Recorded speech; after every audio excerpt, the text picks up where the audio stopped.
মায়া যেহেতু ওরে ডিভোর্স দিয়ে দিব, আপনাকে লগে জামাল তো কোনো বিষয়ে কথাই কইব না। তুমি আমার মামার লগে কি করছো?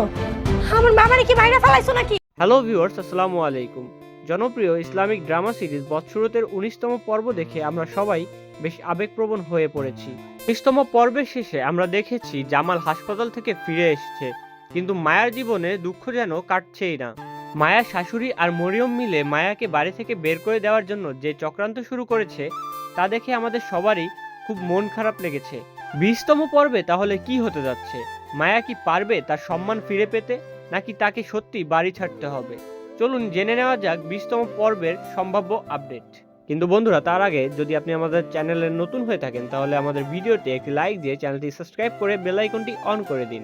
বন্ধুরা, 20তম পর্বের শুরুতেই আমরা দেখতে পাবো জামালের শারীরিক অবস্থার কিছুটা উন্নতি হয়েছে।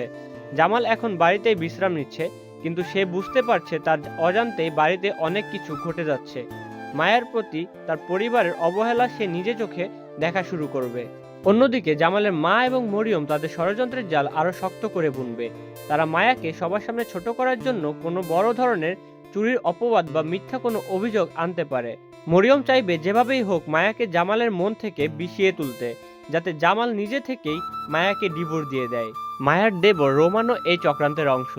আমরা 19তম পর্বে দেখেছি সে মরিয়মের সাথে কিছু একটা নিয়ে পরিকল্পনা করছে।